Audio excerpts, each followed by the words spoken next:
stories in which to, using something physical, something people of this culture would understand, to make a spiritual application.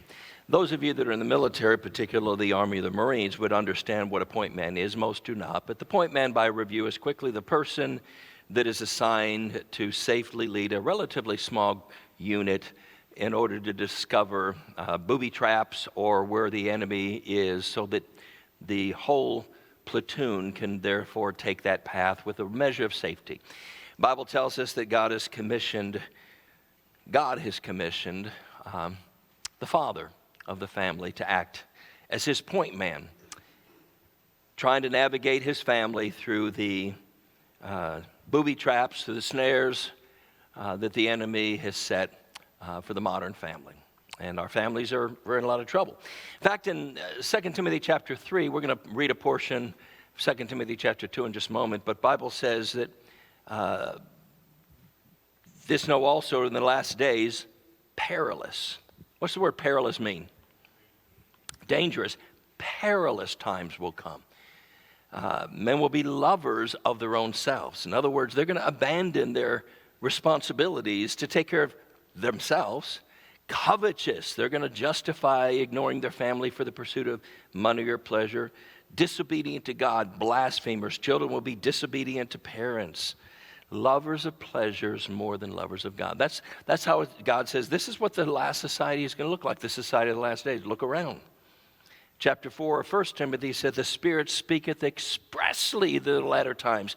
Many will depart from the faith, giving heed to seducing spirits and doctrines of devils. So we see these things happening around us. We left last week just talking about a little bit about the point man and how whether we know it or not, and my job is to help you to understand God's commission. Most of us, well, me and many men and women I've known over the years, when they join the military, they get all the facts. They got enough of the facts to say, okay, and they raised their hand and took a vow. May I ask you a question? When you joined your wife or your husband in marriage, did you have all the facts? But you had enough to make a decision. I will. And then you find challenges and choices. So last week we talked about the importance of just accepting the responsibility. Our society is filled with enemies and the enemy of men, and particularly of God-fearing men, and full of snares and sabotages, and most of us have seen too many young people, too many children, too many daughters and sons caught in a snare of some sort. We talked a little bit last week about knowing your enemies and his tactics, and how he seeks to divide your family from you and seeks to distract you so that you're sidetracked. You're not aware of what's going on around you, and in the context of leading your family, you're not aware of what's going on behind you, the condition of your sons and daughters and your wife. This morning I want to pick up by talking about how you can be more aware. I left last week with an acronym that I didn't fill out. And honestly, I had it filled out before, and I thought I'll preach what I believe. But then I did something kind of spontaneous. I asked you to pray about it. I ask you, especially you wives and children, and even you men, what do you think is important? Men, let me challenge you for a moment, and I know this is so countercultural. I want you to put yourself in the position of a woman who wants to do the right thing. A woman who is a believer and reads the Bible and says pretty clearly in black and white that she's supposed to follow you. I want you to put yourself in the position of your children, who, especially those who have some awareness of God, and it's pretty black and white, the fifth commandment, honor your father and your mother. 1 Timothy chapter 6, children, obey your parents in the Lord. This is right. Honor your father and your mother with the first commandment with promise, that it may be well with thee, that the Lord will bless you. Men, put yourself in a position of being under you, trusting you to lead in a direction that's going to protect them. So if you can begin to see from the perspective of people who are trying to do what's right, and yet the God that they try to love says, follow that man. Man, where are you leading them? So we're going to talk about some of these things. And honestly, there was a time I would have done all of these in one service, and I just can't do that because I'm going to give you everything I've gotten from you, and then I'm going to give you what I prepared briefly. These are some of the ideas that came from some of you people. Some of them came from single women who said, you know, this is the kind of man I want to follow. I want to give my heart to. Some of them came from women, whether they're describing their current husband or they're saying, I wish my husband was more like this. And these are not in any order of priority, but maybe the priority I receive. One is prayerful. It was Jesus who said, men ought always to pray. Proseuchomai. Pro is my wife is the English major. I'm the Greek guy. Pro is come on, help me with the word. Prefix. And it means towards, shifting your focus towards something. And euchomai means worship and implore, looking to someone whose help you need. So when the word pray is used in the Bible, it implies that the person who is praying recognizes they need help. They need direction. They're facing battles out here, but instead of shifting towards the battle, they're shifting towards the commander and saying, I need your help, I need orders, I need strength. In fact, Jesus finished this, men ought always to pray and not to faint. And this is not faint necessarily like a woman passing out, but it has the idea of being weak or quitting or simply failing to do your job. Men, in the context of leading our families or a point man leading his unit, what happens if the point man quits? What happens if he just says, I'm out of here? Does that not leave the unit he's supposed to be leaving very vulnerable? Maybe there's someone in that unit has the training or the wisdom to take over, and maybe there's not. That's what the devil is trying to do. Philippians 4:13 ties to this because the Apostle Paul says, I can do all things, but it's only through Christ, which strengthens me. The idea is we need to pray because we got responsibilities that, can we just say frankly, they're beyond us. Any fathers here of children that are teenagers or older, and you realize, I can't control them like I could when they're 1 and 2.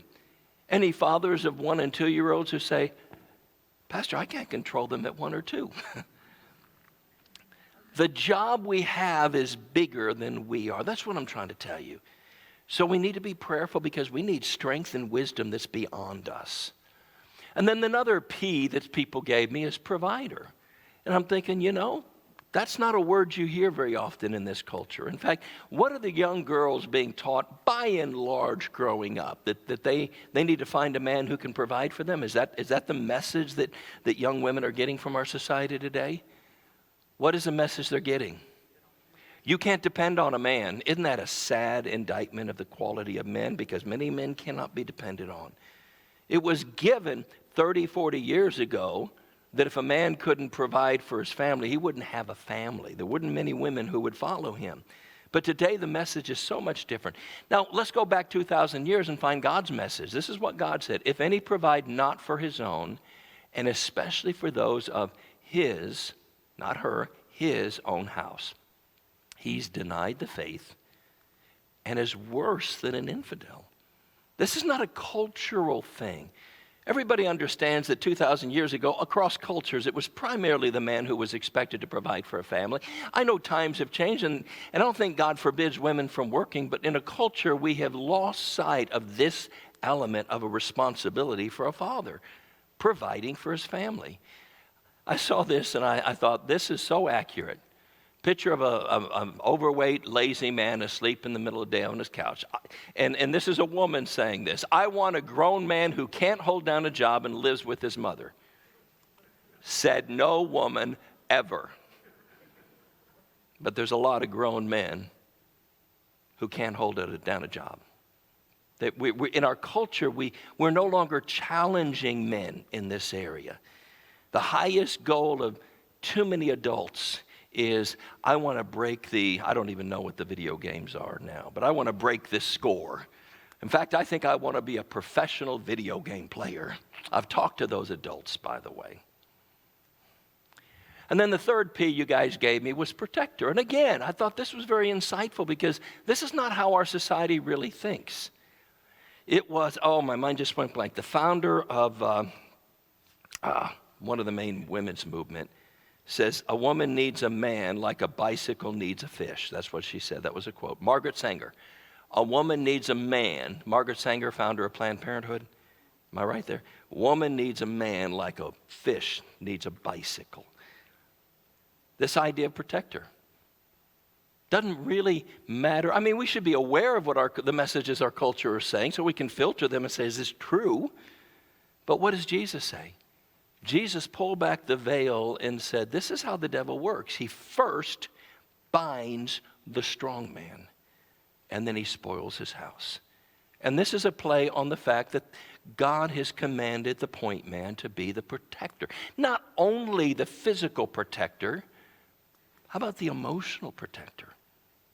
When you see your wife or your children overwhelmed by the challenges before them, do you get involved and do what you can to try to affirm them and encourage them?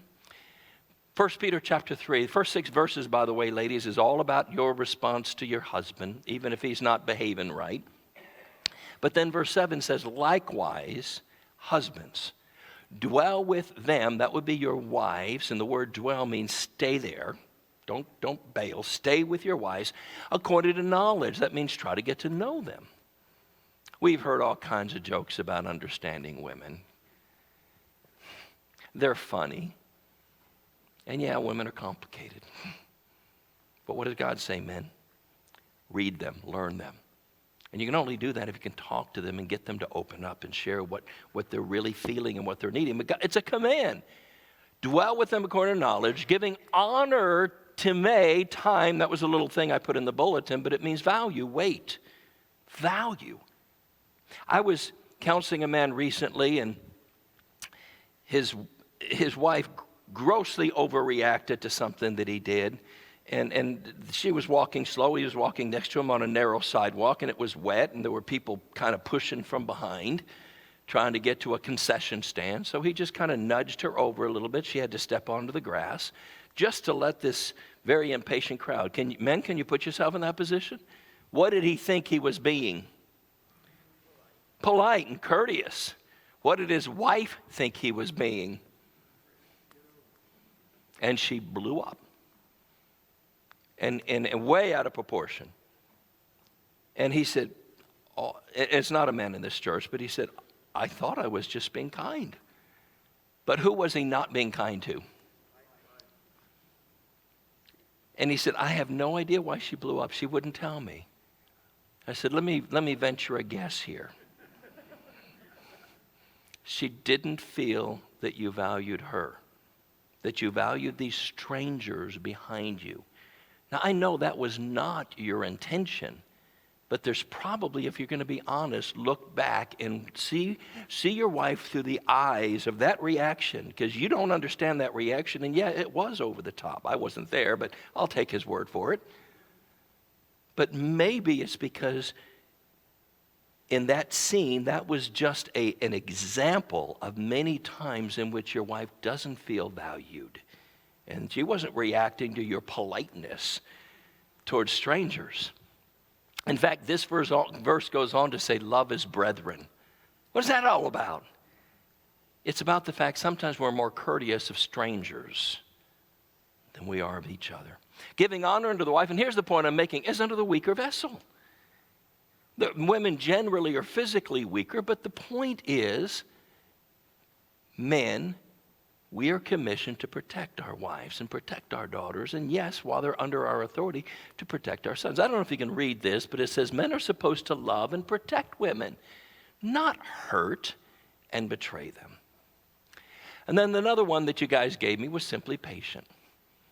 Now, I got to be honest with you. I struggle with this. I'm a high-octane kind of guy. I walk fast, I talk fast, I think fast, I move fast. But if I don't adjust the speed at which I walk, I'll be walking alone. And if we don't adjust the pace of our life, men, to some degree, to compensate for remember, we're comparing this to a man leading his small troop through the deserts or through Fallujah or through woods or forests. If you go charging off, he who thinks he leads and no one is following is just taking a walk. Patience. The Bible says, let every man be swift to hear, slow to speak, slow to wrath. How many of you had grandmas who told you you have 2 ears and only one mouth? Did you have my grandma? Swift to hear, slow to speak, slow to wrath. Why? Because the wrath of man cannot work the righteousness of God. I've learned something with my kids over the years. They recognize when I'm angry long before I know I'm angry. They'll sometimes say, why are you yelling? I am not yelling. This is motivational speaking. But honestly, I don't think I'm yelling. I don't know whoever the Chinese man who came up with this proverb, but I know every man can recognize his truth. One moment of patience may ward off great disaster. One moment of impatience may ruin a whole life. Sometimes, unlike the video games, we don't always get a second life, do we? We don't always get a second chance. Thank God for grace, and thank God for those gracious women in our lives. Sometimes gracious, forgiving children and friends. But we got to get a grip on this matter of reeling in our passion. Men have over 10 times the testosterone than women do, which means we're wired for action. Tonight we're going to show a video of a panel on masculinity, and one of them was General Bill Boykin. And Tony, he's the vice president of Family Research Council. Tony is the president. Tony was a Marine, and General Boykin was a general of the Army Special Forces. And he got up in one of his things just a couple weeks ago, and him and Tony are always poking fun at each other, Marine. And this is how he described a Marine. Marine, muscle appreciated, raw intelligence not essential. I don't mean to insult any Marines out there. You'll have to think about that. But using this idea, muscle appreciated, raw intelligence not essential. Apply that to masculinity in general. The wife's glad to call on you when they need you to open a jar or lift a box. But may I say raw intelligence, and in this I mean patience and not overreacting. It is essential. Patience. And then perseverance. It's very close to patience, but the difference between patience as we would understand it and perseverance is what we're going through at the time. It's easy to be patient when you're rocking on a chair. You got nothing better to do, right? But when that chair's on fire, it's hard to stay put. The word patience, hupomone, basically means stay put. Hupo, under, and meno, persevere. Don't jump every time things get hot. Don't bail on those who are depending on you just because you don't feel appreciated. Not slothful in business, fervent in spirit, serving the Lord, rejoicing in hope, patient in tribulation, continuing instant in prayer. 1 Corinthians 13:7 describes love in many ways, but verse 7 says, this kind of love, it bears all things. It believes all things, it hopes all things, it endures all things. Persevere, define how to go on when you want to give up. And that leads us to our passage in 2 Timothy chapter 2. Thou therefore, my son, be strong in the grace that is in Christ Jesus, and the things that you've heard of me among many witnesses, the same commit thou to faithful men who shall be able to teach others also. No man that warreth, that recognizes his responsibilities and that he's in enemy territory, no man that warreth entangleth himself with the affairs of this life. Why? That he may please him who hath chosen to be a soldier, that he can obey orders. And if a man also strive for the mastery, he strives to win, yet is he not crowned, except he strive lawfully. The husbandman that laboreth. What's a husbandman? What's the word mean? It's an old English word, kind of archaic, but what's it mean? Husbandman. It's a farmer. It's an old English word for farmer, but what's the root word of husbandman? Husband. The idea is the husband's job to cultivate an environment where those under him can grow, can flourish. The husbandman that laboreth must be partaker of the fruits. Another one I was given is partner. 1 Peter chapter 3, verse 7. We started this a moment ago. Husbands, dwell with them according to knowledge, giving honor to the wife under the weaker vessel. She's going to need your protection. And as being heirs together of the grace of life. You're in this together. Your wife ought to have your back. You ought to have hers. You're in this together. Hear me carefully. If you get anything else I say this. You can never build your family by tearing down your wife. And women, you can never build your husband by tearing down. Never build your family by tearing down your husband. Hear me carefully. Your children see how you deal with your husband. You wonder why your children disrespect you, ladies? Is it possible that you're modeling it for them? You're partners. You're partners. That's why the Bible says in Ephesians 6, husbands, love your wife, and says, even like your own body, because you don't hurt your body. When something's hurt on your body, you nourish it. You protect it. You help it to heal. You don't cut it deeper. So don't do that to your wife. Don't hurt her. Help her to heal. Partner. That's what 1 Corinthians chapter 11, the Bible says the head of the husband is the wife. Got that wrong. I would have you to know that the head of the woman is the man, the head of the man is Christ, the head of Christ is God. But then it goes on to say, but the man comes from the woman. Men are born by women, right? But the woman came out of what? The man. In other words, there's this mystery of interdependence that's found in 1 Corinthians chapter 11 and found in nature. So it's not a matter of who's better than who. Every wedding I do, I usually share this little concept. The woman was created from the rib of man, not from his head to rule over him, not from his feet to be dominated, but from his side because she's equal, under his arm because she's to be protected, and the closest bone to his heart because she's to be loved. By the way, the rib really does regenerate for those scientists among you. And then this one was not necessarily interesting, but encouraging. Some women said, I want to follow a man who's following Jesus. I want him to pattern his life out of Jesus. And of course, this is scriptural. Husband, love your wife, even as Christ loved the church. And how did he love us? He gave himself for us. Yeah, the men may be in charge, but there's nothing here that allows us to be selfish. If we're going to love like Christ loved the church, we're going to see what is needed by our family, and we're going to sacrifice to do it. So ought men to love their wives. I saw this little picture, a little mother cuddling a child, but the bottom of this picture, and the child says, how come no one ever talks about the father's sacrifice? According to God's design, it's the father that's supposed to support and hold up. And women, if you have such a man who is willing to work every day and willing to support you financially, he may not emotionally be as sensitive as you are, but if he's doing his very best to support you, then recognize that in many ways he's holding your family up.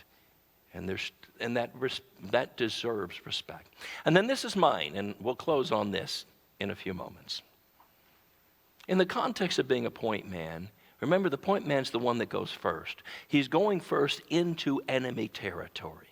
So I think the term perspective, he needs to keep, or perceptive as well as perspective. You can put either. He needs to be able to perceive what is going on around him. Now, in the Bible, the term bishop, I believe, is used interchangeably. The 3 times I find it in the scripture, it's also used to describe a pastor, an elder, and bishop. 3 different words describing 3 different responsibilities. But the word bishop is the Greek word episkope. Comes from epi, which means over, and skopos, which means to see, to look. So we get the word overseer, manager, someone who's supposed to know what's going on around them, is a leader. That describes the leader in the church, but it also describes the leader in the home. It literally means someone who is responsible to look out for and look out after. The shepherd we see, and the word pastor, poimen, means shepherd. It's the shepherd's job. 1 Peter chapter 5 says, feed the flock of God which is among you, taking the oversight. And the word oversight is the same root word as episkopo, or episkope. And it's the father's job. In other words, someone has to lead. And that person who's leading better have a clear perception of where they're going and who's following them, the rate at which they go, and be on the lookout for certain things. So what should they be looking out for? Well, how about danger? Danger from the surroundings. 2 Timothy, we didn't read this far, but 2 Timothy closes with this. Talks about the devil, talks about cleaning up your own life so you're able to lead. It closes with this. But there's many who get caught in the snares of the devil. And those who do are taken captive by him at his will. I spent 10 years in the military. 3.5 were on submarines. About a year was on a surface destroyer tender called the USS Acadia. My submarine was USS Robert E. Lee. I qualified, I had my Dolphins. I qualified in submarine warfare, and you had to go around all the different stations, and you had to learn how to do, in an emergency, thank the Lord it was only an emergency because there's a lot to do, but you had to learn how to do somebody else's job. So that's what you have to do to get your Dolphins and be submarine warfare qualified. On the surface ship, I started to get my qualifications for surface warfare. And I learned, among other things, the identity or the idea of when you're in the military and you're supersonic jets and missiles, how do you know if they're foes or friends? How do you know if this ship that's coming at you, or this plane that's coming at you at Mark 3, and you got about 60 seconds to determine, how do you know whether it's friendly? So there's electronic equipment called the IFF system, which sends out certain, I'm not going to describe it because it's probably confidential, but it sends out signals that are recognized by friendly, now they can be hijacked, but by friendly planes or friendly things, and that they send the right signal back. That way you know not to shoot it out of the air. They even have body armor that has these systems, so that when you're out there in the jungle or in the desert in Fallujah or somewhere, and you see somebody, you have the ability, if you have the right equipment, and they have the right equipment, you have the ability to recognize, is this the one that I'm supposed to be afraid of? So identify friend or foe. Now here's my question. In the military context, what if it fails? Or what if you don't have it? And you're shooting at the wrong people. You're overreacting, your emotions are engaged, your adrenaline is engaged, and somebody jumps out and you don't know if it's a friend or a foe, and you got about 3 seconds to react. Remember under Obama, the rules of engagement, remember what happened there? Many of the people didn't have all the body armor, they didn't have this system, and remember what the rules of engagement in Iraq were under President Obama for a while? You can't fire first. You can't fire first. Wow. So you understand, especially under those kind of rules of engagement, how important it is to accurately recognize, is this a friendly? Well, part of your job, dads, is to recognize the environment in which your kids are growing up, the education that they're getting, the friends that they have. From a moral and a spiritual perspective, are these friends or are these foes? Now, what if we have such a system, but we simply ignore it? How many of you know the name Jackson, General Jackson in in the Civil War? Was it Andrew Jackson? I know he was the president. Who was it? Stonewall Jackson. You know he's a believer, and he was a college teacher, you know how he died? He was called Stonewall Jackson because he was fearless in leading his people into battle. You know how he died? Friendly fire. He was shot by his own men coming back from patrol one night. So if we don't have some system in which to filter the environment we're walking into, the friends, the education, what we're watching on TV, we don't have some internal system that says this is not friendly, this is not motivating, this is not influencing me or my family in the right direction, then in the culture, it used to be safe to turn on the television, right? 50 years ago. What happens if you turn on the cable and you hand it to your 7 or 8 year old and you go out? Used to be safe at one point to have a computer, a personal computer, or even a phone, which is a personal computer. Well, what happens now when people go online and there's hundreds of millions of pornographic websites? It's not safe anymore. So if we don't have some system to identify what's going on and what are my children and what is my family being exposed to, then we're going to expose them to danger. Jesus put it this way: beware of false prophets, which come to you in sheep's clothing, but inwardly they're what? Ravening wolves. Another thing that they need to look out for is distractions, right? We read this a few moments ago. No man that warreth, anyone that takes his responsibility seriously, is going to tangle himself up with the affairs of this life. Why? Because he's behind enemy territory. You get too comfortable with the locals, you're going to find yourself being in a compromising position. Why? That he may please him who's chosen him to be a soldier. Jesus said this about distractions in this context of spiritual warfare. He described them like weeds in a garden. Weeds grow without much attention, right? But what do they do to the tomatoes and to the corn and to the peas and to the beans and to everything else you planted there? One, they rob the nutrients, the soil of the nutrients the thing needs. And two, it can choke it. It can literally grow up around the corn or around the plants and choke it. Jesus used that in that culture, and he said, these weeds that I'm talking about are basically the cares of this world, the deceitfulness of riches, lusts of all kinds of things that are just a part of our lives, that if we're not careful to pull them out of the way, they will choke. They will choke us.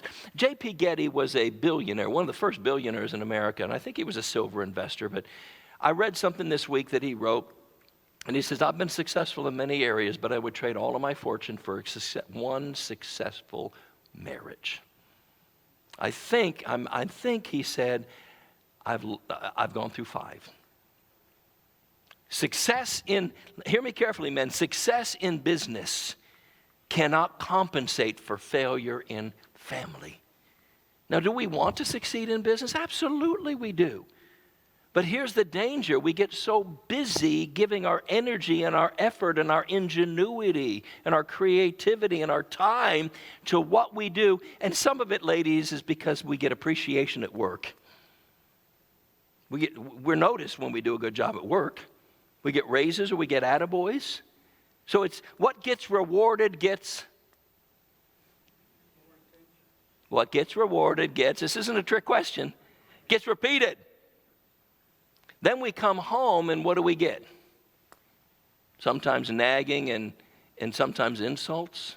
So, hey, that's at the very least demotivating. Even if we deserve it, it's demotivating. But here's the snare. I get appreciated here. I get more pay here. There's a reward for my effort here. And if there's not a reward for my effort here, guess what most men begin to do subconsciously? What gets rewarded gets repeated. So women, don't reward bad behavior, but learn to find what's good and honorable in the men in your life. Don't be hypocritical.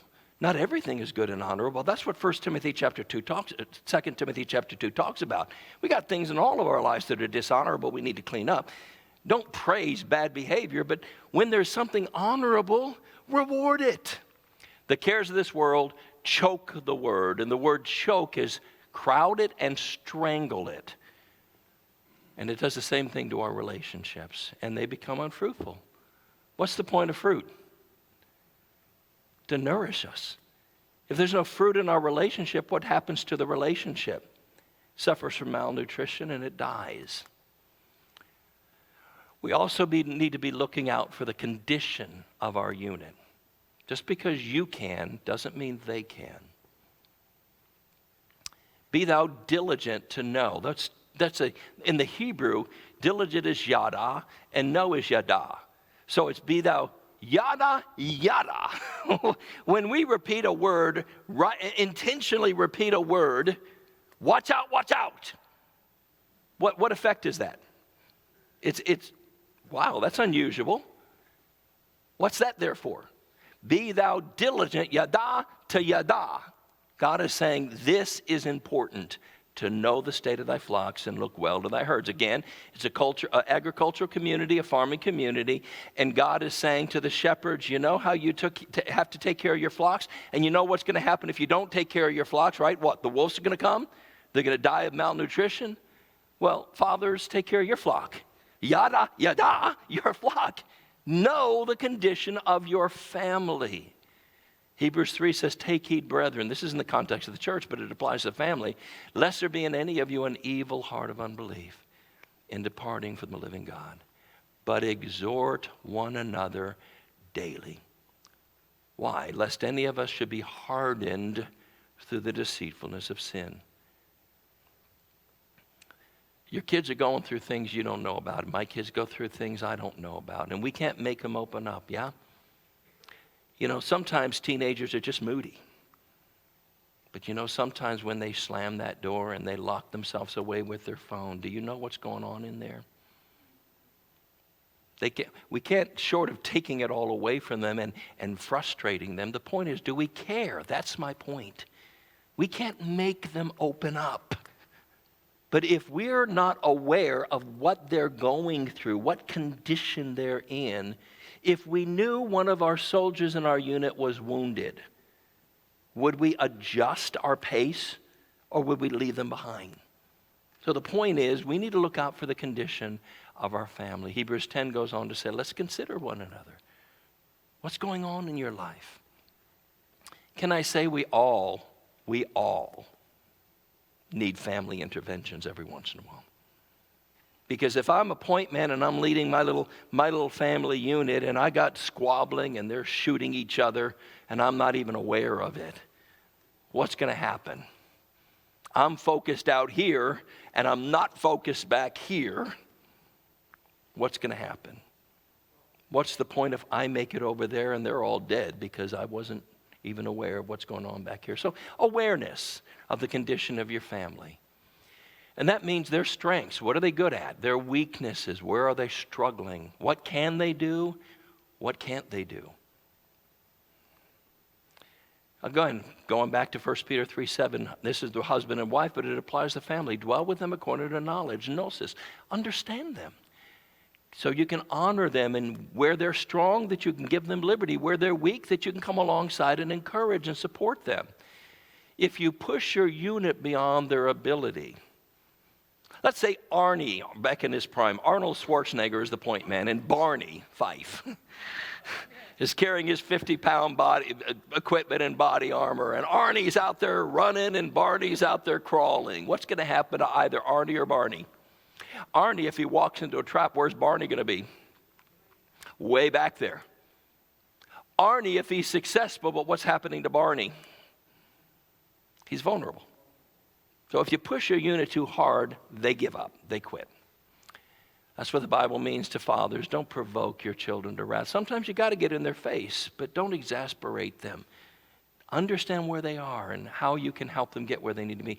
And we need to be perceptive of what's going on, what the enemy is doing in their lives. 1 Peter 5:8, the same passage that says, taking the oversight. It's your job. Be aware of what's going on, taking the oversight thereof, but be sober and be vigilant. Sober doesn't mean just not drunk, though that's a good plan. It means take it seriously. You're in a battle. Take it seriously. Be vigilant. What's vigilant mean? Alert. Why? Because your adversary, the devil. walketh about seeking whom he may what? Devil doesn't want to play with your kids. He wants to eat your kids. He's a thief. He's a liar. He's a destroyer. He may appeal to your kids through their music or through different art or through a number of different ways, and he can seduce them like he seduced Eve, but his goal is to destroy them. He seeks whom he can devour. The very next verse says, whom resist steadfastly in the faith. 2 Corinthians chapter 2 says Satan will get an advantage of us if we are ignorant of his devices. Revelation chapter 12, talking about the last days, says, woe, woe, woe. 3 times it's repeated, to the inhabitants of the earth, because the devil has come down unto you, having great wrath. Why? Because he knows that he has but a short time. The Bible describes children as arrows in Psalm 127. And we have about, it varies a little bit, but about 18 years to polish and shape, try to get them straight, right? An arrow is not natural. You have to create an arrow out of a piece of wood, and there's twigs and there's things you got to do to cut out. Nobody likes to be cut off. So there's a process of shaping that arrow. And then we spend time, once it's shaped, we try to point it, right? We try to point it. We prepare them for their future. Tragically, there's so much saying it's all about success, it's all about money. But we as parents, we're not the only ones trying to point them and influence and shape them. But it is our responsibility. And by the way, if you find people in the lives of your children and they're trying to shape and point them in a bad direction, man, you need to get involved with compassion, but with clarity. Because the longer you wait to get involved, if I got a 5-year-old and I'm trying to get him to change direction, it's still painful, yeah, but I can do that. If it's a 15-year-old and they're going the wrong direction, you understand it's a lot more painful. They're going to fight back a lot more. That's why the Bible says, chasten your son and your daughter while there's hope. It says, chasten thy son or daughter betimes. Betimes is an old archaic word that means early. Train up a child in the way he should go. But the longer we wait to train that child, you can shape a sapling, right? You can make all kinds of things out of a sapling. You try to shape a 20-year-old oak tree, see how that works out for you. Our children are much the same way. Don't give up, but I'm simply saying the sooner we get a grip on this issue of what the enemy is doing in the lives of our children, the better we can begin to adapt. The devil has come down having having great wrath because his days are short. Isaiah 21, chapter 11, chapter 12, Ezekiel 3, Ezekiel 33, all identify, and it's talking about prophets and pastors, but the principle is the same. Point men. People that are out there supposed to be watching what's going on because they got people behind them that are relying on them to protect them. God says to Ezekiel, so thou man, son of man, I have set thee a watchman. The verse goes on to say to the house of Israel, but men, God has set you a watchman, an overseer to your house, to your family. Therefore, this is the responsibility of the watchman. Hear what I have to say about what's going on. Why should we pay attention to what God has? Picture a man on a wall, a guard on a wall, and he can only see so far. So God says, so listen to what I'm saying. Why should we listen to what God says? Why not just to react to what we see? Who has better eyesight?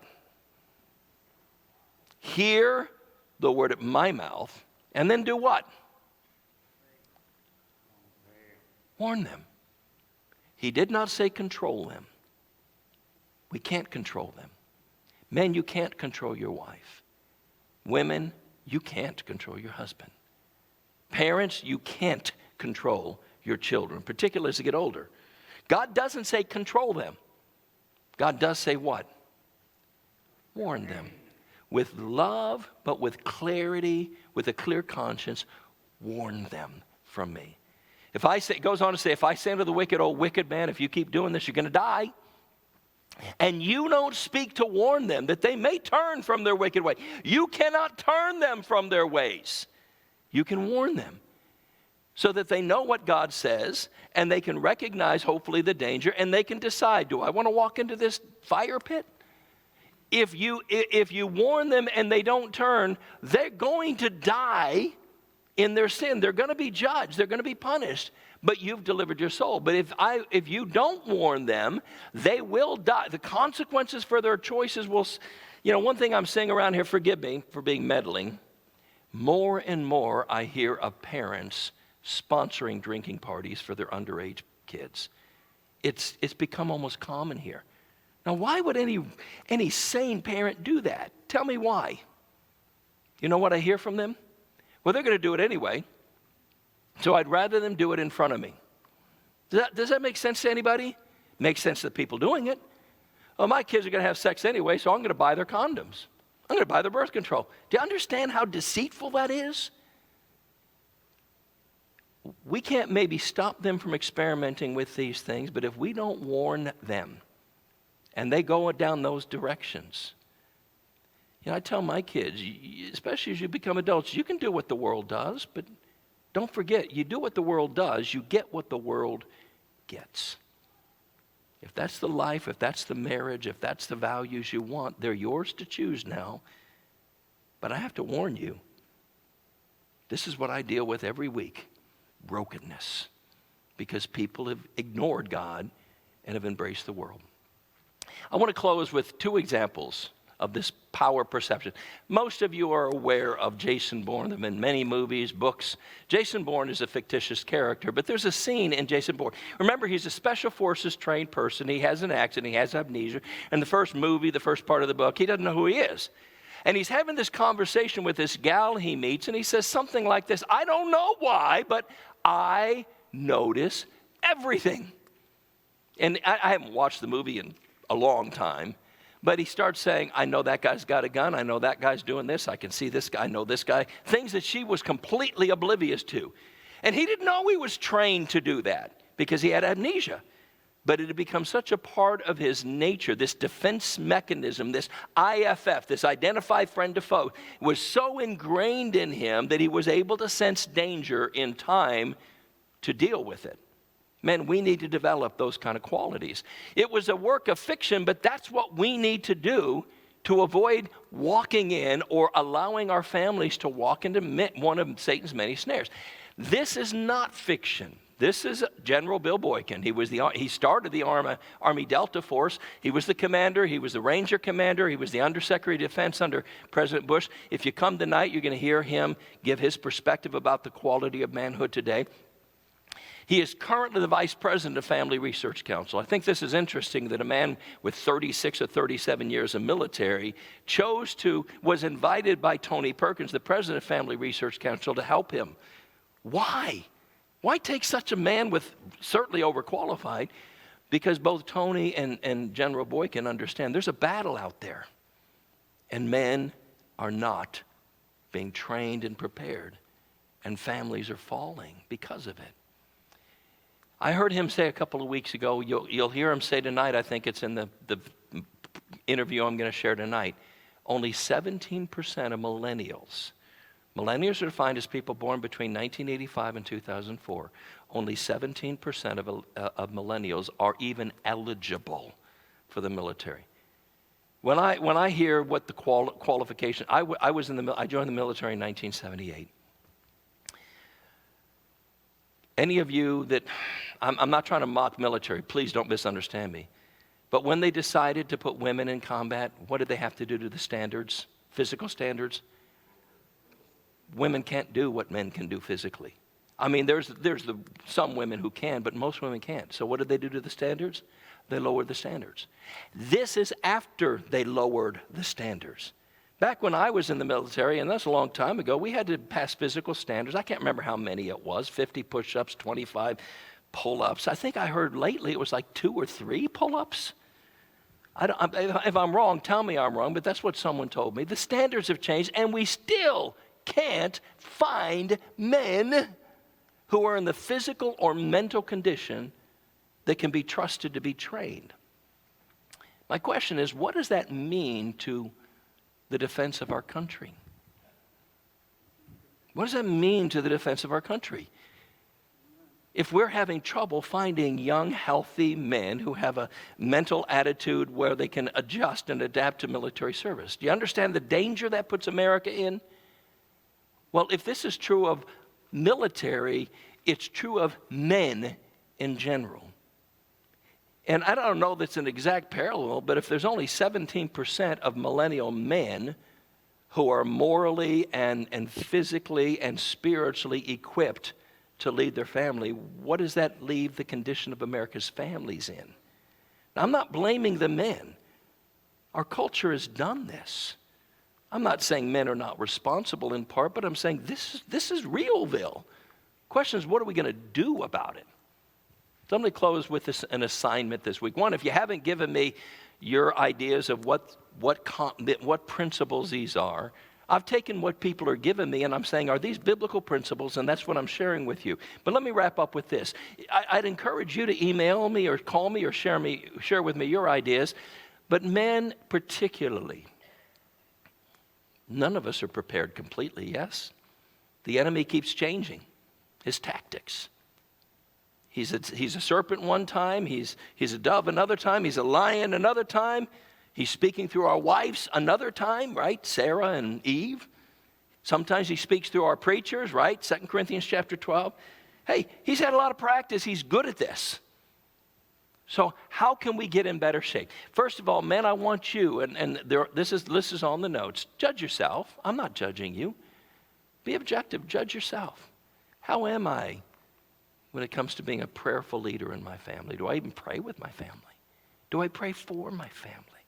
How am I doing at providing, at protecting? Am I patient with my family? What happens when the going gets tough? Do I crumble? Do I medicate with alcohol or drugs or porn or golf or fishing? What am I doing how am I doing in partnering with my wife, talking to her about these things and listening to her perspective? How am I doing with being aware of what's going on in the lives of my wife and my children? I encourage you to judge yourself. And if you're really serious about it, I'd encourage you to ask your wife to judge you. Don't show her your score. Don't show her your score. Just say, honey, can we talk? Will you take some time? I'm not talking about confrontational. Honey, would you take some time? I want to know what you think. If we're partners in this, I want to know what you see. Now, wow, talking about being vulnerable. Don't argue about it. Now, your scores won't be the same. Actually, yours may be lower than hers or higher based on lots of things. But let's say in one of these areas, you're a 2 out of 10. Let me warn you, don't fight with your wife. If she's being honest, maybe she's being vindictive, or maybe she's just being honest. Don't fight. But women, he won't be a 10. You can't get from 2 to 10 without going through 3 and 4. Here's the point. Hope deferred, Bible says, makes the heart sick. So many men I talk to, they just say, this is too much. I'm going to go back to my TV set, to my games, to my bowling, my fishing. Too much. Because they think their wives won't be satisfied unless they're a 10. And honey, there ain't no 10s in all of these areas. Praise your husband where he's strong. Encourage him where he's weak. But be honest. The Bible says, Ephesians chapter 4, speaking the truth in love, we're able to grow. Men, we need to grow up. We need to grow. So start with where do you think you are? Ask your wife where she thinks you are. You might even ask your kids, depending on, don't ask your 4-year-old. Oh, Daddy, you're great. Ask your 14-year-old if you want the truth. And then you take that and you start to develop a battle plan. Not to fight against your wife or your kids, but I need to get in shape. God, I need to get in shape. I need your help. I need my family's help. Question is, men, will you take this seriously or will you go back to sleep? I'm not going to read all this. This is what we read a few moments ago. This is how 2 Timothy 2 ends. Husbandmen, it's your garden, guys, not mine. I have no right to plow in your garden. I have no right to weed your garden. I do have a responsibility to say that looks like a weed. I can't pull it for you. It closes with this. The servant of the Lord, that would be me, that would be you, men, must not strive. Don't get angry about these things. Don't fight with each other about them. Be gentle. able to teach those under your care, patient, we talked about that, in meekness, instructing those that oppose themselves. The point is, sometimes your kids are making self-destructive decisions. Sometimes your wife's making self-destructive decisions. And what am I going to say next? Sometimes you're making self-destructive decisions. We all find ourselves opposing what's best for us. So what do? We know the truth, we speak the truth, we pray for repentance. God, open their eyes. God, open my eyes. Help me to see where I'm so weak. Help me to see where I'm leaving my kids and my wife vulnerable. Help me to know the truth. And help me to help them. Here's the point. Recover themselves. Dads, moms, you can't recover somebody else. You can love them. You can teach them the truth. You can pray for them. You can ask God to open their eyes. But only they can recover themselves out of the snare of the devil, who are taken captive by him at his will. Far too many men are spiritual prisoners of war in this battle. They're in bondage themselves. They're trapped. And because they're trapped in the snares of the devil, they're leaving their family trapped. Malachi chapter 4, I'm going to close with this. It's the last chapter in the Old Testament. It's not a long chapter. It opens with the fact that Jesus is coming soon, but before he does, all hell's going to break loose on earth. There's going to be battles to fight, and Michael, the archangel, is going to step up. It says, they that serve the Lord are going to shine like the firmament forever and ever. But this is the last verse. The second to last verse says, before that day, I'm going to send my prophets to come. It calls him Elijah. I'm going to send Elijah. His job is to turn the heart of the fathers to the children, and the children to the fathers. I want you to spend some time thinking about that. Where does God start? Fathers. You see, there was a time, dads, where you had the hearts of your kids. But if we're to be honest with you, that time has passed, hasn't it? We don't have the hearts of our kids. We don't have their trust anymore. And we can blame them for what they're doing, but what is God's plan? Turn the hearts of the fathers to the children. Then the hearts of the children can be touched and hopefully turned back to the fathers. And God says, what's going to happen if the fathers won't do this? And if the kids won't respond, what's going to happen? Last verse in the Bible, I will smite the earth with a curse. That's how the Old Testament ends. The last word in the Old Testament is curse. People, please look around. We're living a curse in our society. Our society is being cursed, and at least to some measures, because the hearts of the fathers have been turned away from their families. God says, I'm trying to turn the hearts of the fathers back to their children. And of course, Malachi 2 says their wives, their companions, back to their families. And if to the degree I can do this, then I can turn the hearts of the children and the wives back to their husbands. And if that doesn't happen, a curse is coming. And I'm telling you, we're living in a curse. But thank God for grace. Where there's life, there's hope. So many times the devil just whispers, it's too late, you've messed up, you screwed up, just deal with it. And God says, quit you like men. Not quit like quit, but stand up like men and fight the battle, because there's some things worth fighting for. Let's pray.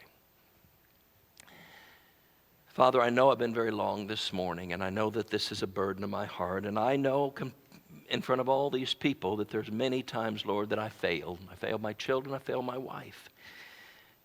Lord, it's easy to get distracted, especially, Lord, in my ministry where I'm trying to help other people. Sometimes I'm so busy helping